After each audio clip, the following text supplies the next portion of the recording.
Good morning, Tim Sykes here. This week I've been teaching several of my top students in person. Just wanted to thank them all for actually making the trip. Some of them from literally around the world. One guy in particular, I got to give props. He came all the way from Europe to learn. I love teaching in person, and I think that it really helps you guys. So if you do want to learn in person, I linked this link on my Twitter, and you can go fill out a form. We don't accept everybody. People have to have the right attitude, but I think it really helps. Sorry, I've been losing my voice because I've been talking for 2 straight days. This is the page where you go apply. It's called My Market Mastery. And these are the last 2 dates. We have some more coming in New York, Miami again, and we're also doing one in Europe. So go to this page. I'll link it below this video. But thanks to my students for coming. And again, I'm sorry I lose my voice after these things. These are not easy, where I'm literally talking for 2 straight days, but a lot of great lessons. I made roughly $1,500 over the past 2 days, some good trades, some bad trades. But more importantly than the profits or the losses, there are lessons. And hold on one sec, I have something in my mouth. What is this? It's rough after. It's like my eyelash is in my mouth. That's crazy. It's a rough day for me after I do these things, but it's cool. More important than the profits or losses are the lessons, and this is what I want to go over today. Actually, OCRX is breaking out right now.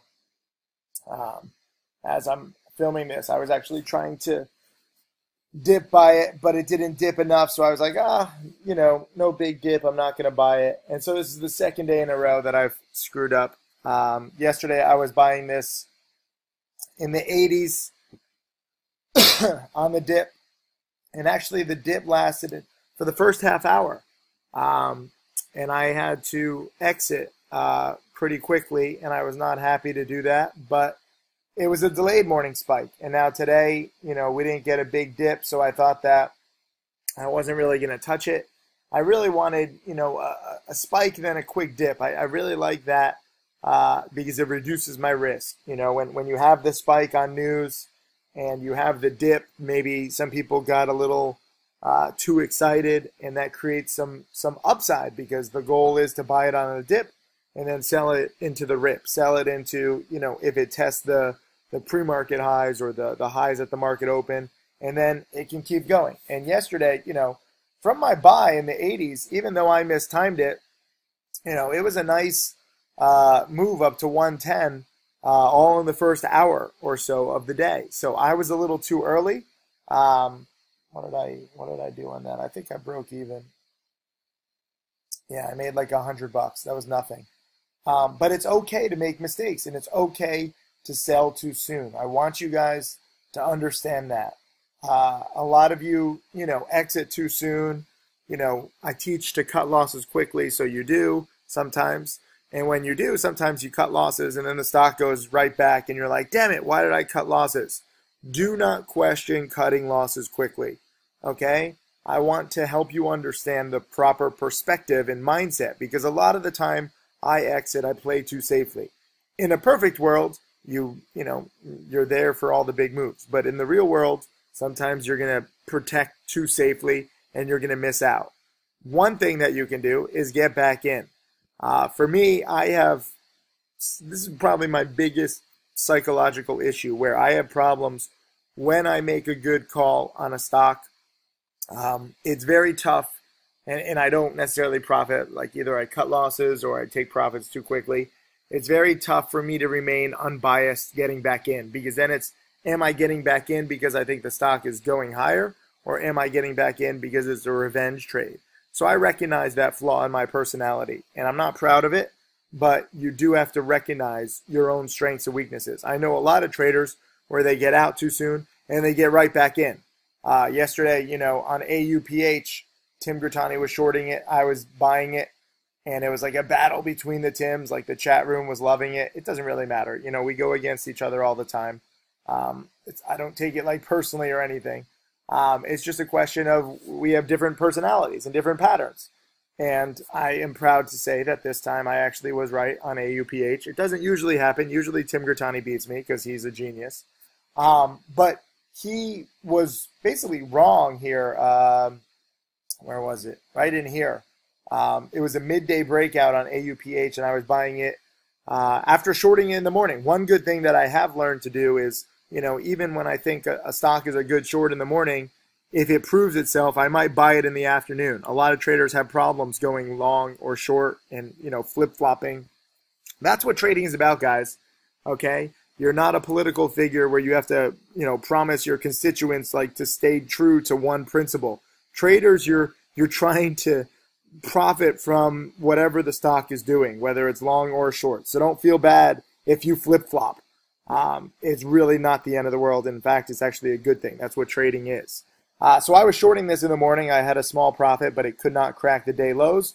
So I covered very disciplined, and that was actually good for me to play it so safely. I also got to give props to my student, Alice. Let's see if we can see her in this picture. Here's Alice, and she was shorting AUPH, I think in the, the 670s or 680s. And she covered right near the day low at 663. And she said, if I hadn't been there, she probably would have held the position. She probably would have added to the position. And now, it would be a big loss. So you have to learn, to take disappointing profits. Trading is disappointing. You're not always going to have the perfect trade. So I'm proud of her for doing it, and locking in those profits. But then in the afternoon or midday even, it was testing these day highs, and it was testing multi-day highs. And so I was buying it here around 715-ish, thinking that it could take out 725 and then take out the 2-day highs at 730, maybe go to 750. Tim Grattani was shorting it. To my credit, I was right. It did break out, and I did sell in the 730s. It was a good trade, although, again, it was disappointing. It did not go to the 740s or 750s. Today, it got to the 740s, and it's like a choppy, frustrating stop.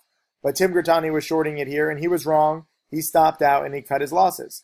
But then he got back in, and I don't know, where he shorted exactly or where he covered, but then there was like 20 cents of downside. This one is choppy and tough, so pretty much best case scenario for anybody lately has been to make 20 cents a share on their longs or shorts, and that's not, a good thing. That sucks, but that's what's happening with AUPH. You don't want to, go into a trade like AUPH and put your foot down and drop the hammer, as Tim Grattani would say in his earlier on in his career before he learned to cut losses. You don't want to find yourself down on a choppy stock like this, like AUPH. If Alice had not covered in here in the 660s, she'd be down, 50 cents a share. That's too much to risk on a choppy stock like this. This stock could go to $8, okay? This stock could go to $6. It's really, really tough and really, really confusing and really, really choppy. And on stocks like that, you have to recognize that, and you have to cut your losses or take disappointing profits when support holds. I also got to give props to one of my students, Leo. Where is Leo in this photo? Oh, he's standing. Here's Leo, and he was shorting AUPH in the afternoon on the failure to break out. So I like it. You're shorting it in the morning on the failure to go green, and then you're shorting in the afternoon on the failure to break out. Those are two good entries for shorting. Granted, this is a choppy stock. Granted, it just keeps going. But I like where that thinking is. And I shorted it too on the failure to go green on the day in the morning. So that was a good little thesis, although it didn't work out. Leo was shorting it somewhere in here in the 720s, and he covered nicely right around here at 7 into the panic. Again, nothing huge at all. It's not like Leo made a great trade. It was just a trade that he had to make because it wasn't really cracking. And by doing that, by locking in the 20 cents a share, it protected him from today's choppiness. Right now he'd be break even, but he would have risked being down, 25 cents, and you never know how far a morning spike can go. And, the company was reporting earnings. The earnings weren't that good, but the reaction was pretty good. This is another question I get. A lot of people say, Tim, the earnings numbers were terrible. Why would you say that this is, a good stock to buy? Because for me, it's all about the reaction to earnings. Okay, this isn't CNBC bullshit brainwashing where you just say, oh, the company reported this. Look how easy it is. It's an earnings loser. numbers are tough because a lot of it is baked into the price already, and it's a constantly moving game. So for me, I focus on the reaction to earnings. And, maybe AUPH tanks later today because this morning spike looks like it's failing yet again. And this is its fifth attempted green day, which, is really overextended. But at the same time, shorting in this market is tough. So I want you to analyze all different angles. And perhaps the best lesson of this is sometimes you have to take disappointing profits. And you have to get used to disappointment in trading. In fact, if you understand this lesson, please leave a comment below this video and just say, I'm disappointed. It'll be funny. All the people who can't access this video, they'll just see comments from people saying, I'm disappointed. What? Did Tim disappoint you? I knew he would disappoint you. In reality, you have to accept disappointment. So leave a comment below this video. I won't take it personally, and just say, I'm disappointed. And I'll understand, and anybody who watches this video lesson will understand that it's okay to be disappointed. If you expect every trade to be perfect in trading, you'll inevitably be disappointed. But if you understand already that you're going to be disappointed on some trades, it's really not that bad. And Alice was quite happy when she, covered for 20 cents a share in profit. Nothing huge. I think she made like $50 or so. And Leo made the same. I think he made like $100. But disappointment and protecting yourself in trading is a very tough but useful lesson. Also, one other quick lesson for the day before I actually start looking for some trades. But I wanted to get this lesson out here in the morning spike because it's important. BLCM yesterday had a big spike. Let me go here. So now you can see the big spike from 12 to 14. And it turned out it was on some analyst comments. I thought that it was on earnings, and I mistakenly tagged this as an earnings winner. And I was looking to dip buy earnings winners. And where do you try and dip buy this? You have the nice morning spike. It's holding near the morning highs, but then it starts fading. And it looks like, at midday yesterday, it looked like it was bottoming at 1340, then 1320, and then at the end of the day, 13. So where is the ultimate dip? Well, you have to look at multiple different time frames. So multiple time frames on this stock. This is an ugly 6-month chart. Let's look at 15 days, and let's look at intraday.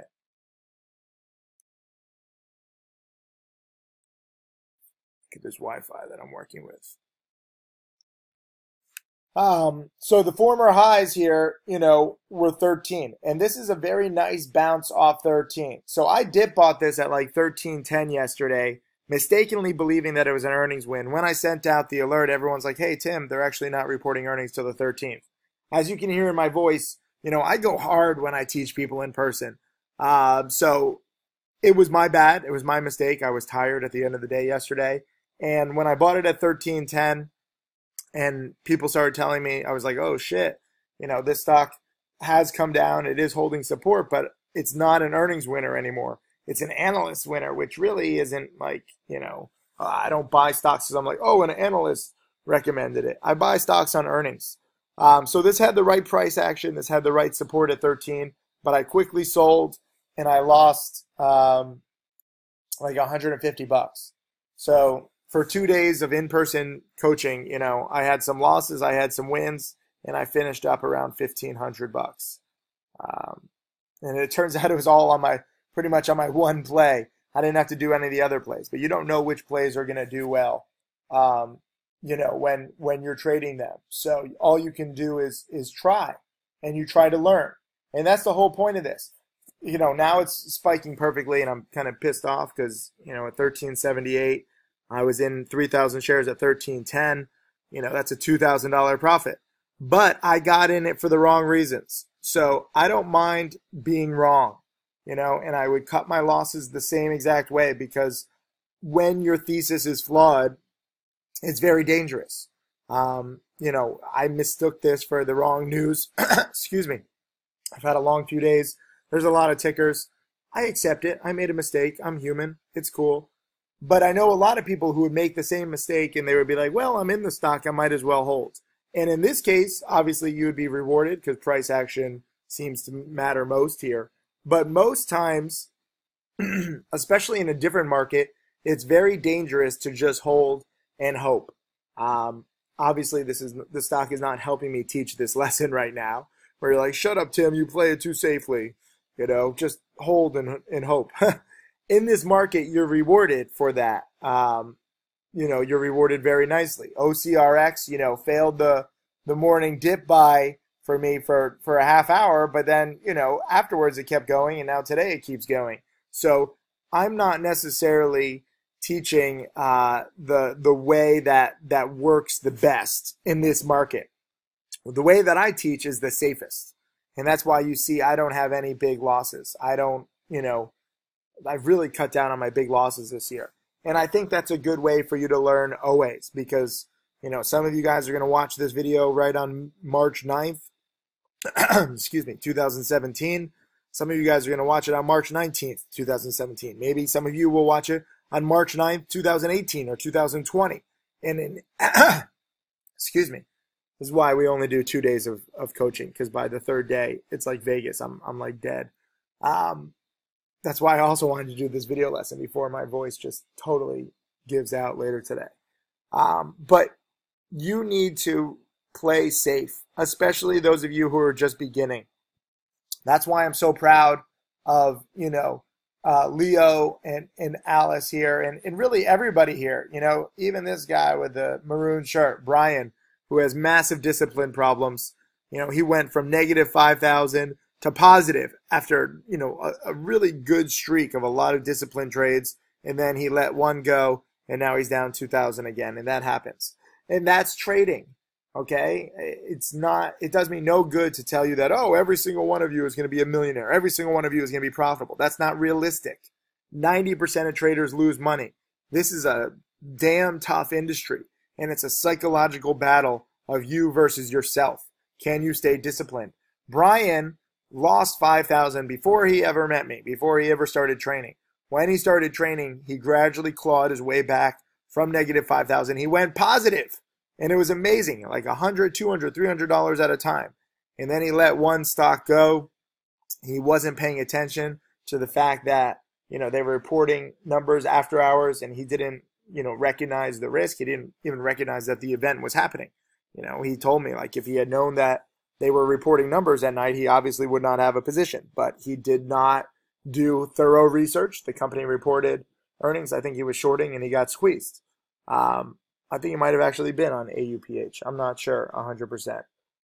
But he went back to negative 2,000. So now he's got to climb back on the saddle and say, wait a minute, I've gone from negative 5,000 to positive on my account before. I can do it again. But it's not all on one trade. You will be disappointed on trades along the way, and you keep trying and you keep learning. And, that's all you can do. A lot of these other guys made a few $100s, a few $1,000. Well, this guy made $2,000 over the course of 2 days. And he's disappointed. He's only 22 years old. And he's like, I see what Tim Gertani is making. Like, Tim Gertani made 70 grand the other day. And I'm like, that's after, 3, 4, 5 years of study. You're on year 1 of study, and you're 22 years old making $2,000 in 2 days. You have to keep some kind of perspective. If you make $1,000 per week, every single week, that's 50 grand per year. And you're 22 years old, you're making more money than most 22-year-olds. Okay. You're making more money than most 30-year-olds. If you make 2 good trades per week, which, he did, he made 2 grand this week. If you make 2 grand per week, every week, obviously some weeks you won't, but let's just say that in this example you will. You're not going to trade every day. You're not going to take bad trades, but you can make 100 grand per year as a 22-year-old. That's pretty fantastic. So that's the upside. But you also need proper perspective. Are you kidding me? OCRX just keeps going. So this is now nearly double where I bought it. I probably should be long right now instead of making this video lesson, but frankly, I've underestimated it the whole time. So why stop now? Congrats to a lot of you guys. Especially one of my guys, Ryan. What was his username? Sorry, there's a lot of you guys to congratulate lately.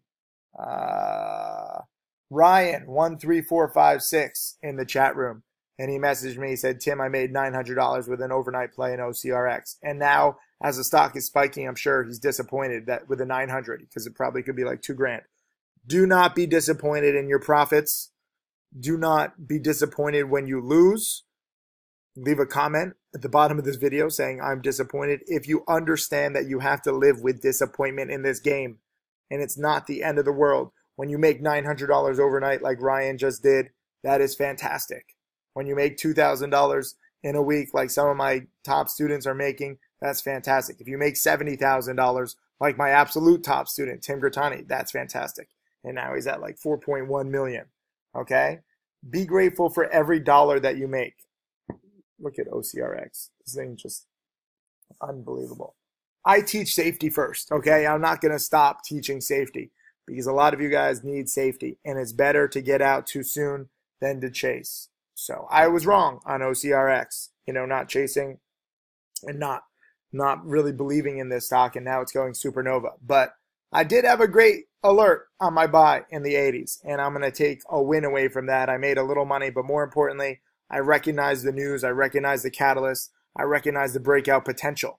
Unfortunately for me, I bought it literally during the worst half hour of this stock's entire run-up. And let this also be a lesson to you that, some of you are like, Tim, I want to learn, but I'm so busy. Like, I don't know how I'm going to trade all these busy stocks. For the first freaking half hour, or the first hour after the news came out, from 9 a.m. to 10 a.m., it did nothing. Okay, so don't think and don't make these bullshit news services think that you need to have breaking news and that trading is all about getting it first and being competitive. That's bullshit. Okay, they're trying to lie to you. And that is why 90% of traders lose. If you're focusing on CNBC, if you're focusing on breaking news, you're not going to make a lot of money because that game is too competitive. The biggest money, especially for the average retail trader, you guys watching this, is knowing the patterns and recognizing when something has legs, upside over several hours or several days. And in that case, it doesn't matter how busy of a schedule you have, guess what? There is plenty of upside, okay? Whether you buy it like, Ryan did and you hold it overnight and you make $900 and you sell at the market open. I don't know if Ryan has to go to school or work or whatever. But that's fantastic, okay? You don't waste a day trade, you hold it overnight. Or if you want to be more aggressive and you're still holding, there's so much money to be made in penny stocks. It's actually quite staggering how much society and most people rip on these because they think, oh, Wolf of Wall Street, they're all scams, it's not predictable. That is all wrong. This is predictable. Maybe not to a T, it's not an exact science, but as my top students and I show, there is so much to be made all within a few years if you study, okay? Nobody succeeds in this game just following breaking news. Nobody succeeds just trying to buy the hottest stocks. You need to study the past. You need to get experience for yourself. I highly encourage you to get stocks to trade and paper trade in practice so that you can do trade after trade after trade and build a kind of emotional education. Because when you're risking money, paper trading, you're not risking money, but build your education. So if you're paper trading, you're building your education of just understanding how to profit from the volatility, but there's no real emotional education with the real money at stake. Or if you're trading with a small account, I really encourage everybody to trade with a small account and just test. I know it's not going to be a lot of money at first. I know your friends and family are going to be like, why are you spending so much time on this? I've heard it all, okay? But the path to becoming a millionaire is through practice and study. So practice with your paper trading on stocks to trade. Practice with taking small positions and learning how to deal with disappointment and learning how to try to ride some of these plays. After nearly 20 years, I still catch just a sliver of the profits. And yet I've made 4.5 million. If you ask Tim Grattani, Michael Good, Mark Crook, Stephen Dux, a lot of these upcoming millionaire students, between all of us, we've made probably $10, $15 million. None of us will say that we are great traders. None of us will say that we capture, the meat of the move or all of the move. Sometimes we capture 1/10 of the move. So don't feel bad if you only capture 1/10 of the move. The student Brian, where is he? Brian here with his hat backwards, he captured 1/10 of the move the other day on dip buying EMMD. And EMMD later tripled. And he's like, oh, I made, $100. I could have made like, 1,000. You still made 100 and you learned. And that's the key to success. Try to make money, obviously. You want to make money in this game. But also understand that when it's small money, it's just not that life-changing. If you make or lose $1,000, I know it sucks to lose 1,000, but in the grand scheme of your life, it doesn't really matter. This is a process. And if you can learn an important lesson by losing $1,000, then that's the best $1,000 that you possibly could lose. Okay? It's all about getting the process refined for your own personality, for your own strengths and weaknesses, for your own schedule. And every single trade that you do, whether it's a paper trade or 100 shares or 1,000 shares or 5,000 shares, guess what? It helps you get wiser. And so while I underestimated OCRX, I got wiser and I made $100. BLCM, I lost $150, but I got wiser. AUPH, I think overall I made like $600. And aside from just making the $600, I really, really taught some good lessons to my, mastery students, my in-person coaching students about learning to be disappointed and learning to be okay with that. Because I made 20 cents a share, I made like 15 cents a share on my morning short, and I made like 20 cents a share, 15, 20 cents a share on my afternoon long. Neither of them worked out exactly the way I wanted, but now looking back, I actually, on these two trades, even though I made literally 15 cents a share on both of them, on each of them, I took the majority of the move. And sometimes the move is not going to be great. Not every play is going to move like OCRX, where, I made like a penny a share and I saved myself from losing, like 4 cents a share, right? But now it turns out there was like 80 cents a share of upside. Not every play is going to be like this. Okay. So I don't want you thinking that. A lot of the plays, it will only move a little bit and you will have to protect. So this video lesson I think is actually turning out pretty well, where I'm showing you the different options, long and short, the different plays, and trying to help you understand where the profit opportunities are. Where there's volatility, there is profit, long or short. But it's not necessarily going to be as much as you want or expect or plan for, and all you can try to do is your best. Some people say, oh, Tim, I'm having problems, staying in the trade. So do more trades, get more experience, Tim, I'm having problems like profiting a lot. So focus on better plays. The answer to making more money. Oh, my computer's going to die. How many minutes do I have left? I got 8 minutes. This thing sucks up my computer so bad. The answer to, being really successful is not playing like 1,000 plays and adding up $5 at a time. Maybe it's playing 1,000 plays, some of them paper trading, some of them with a small account, and learning which are the best patterns, learning the process, and then weeding out the majority of trades and the majority of patterns that don't work for you or your personality or your profits. Okay? 80% of Mark Crook's trades come from 6% of his trades. 80% of his profits come from 6% of his trades. Forgive me, I'm exhausted. Right? A lot of my top students make too many trades. And a lot of my worst students make too many trades, and you're frustrated. And you're like, God, trading is so hard. This is so random. Maybe penny stocks are a scam. Maybe, Tim, you are a scam. It's not a scam if you focus on predictable patterns, but you have to learn to really focus on that. It's not random that OCRX has spiked so much. It's not random that AUPH has spiked so much. It's not random that BLCM has spiked so much. I might have, I traded AUPH pretty well. I mistimed BLCM, or I totally got the catalyst wrong. And OCRX, I underestimated.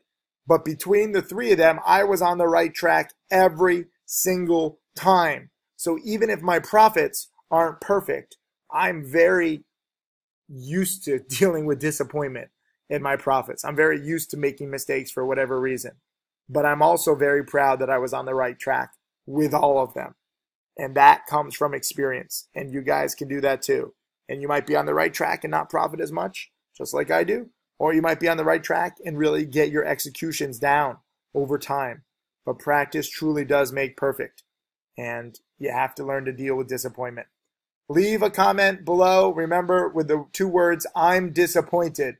And it's going to fuck with people. It's going to be funny. And also, thanks to all my mastery students who came to learn. I'm excited for the next one. It's going to be in late May, I believe. But go to this page and you can fill out a form and talk with my team. We don't accept everybody because you got to have a good attitude to learn with me in person. Thank you very much.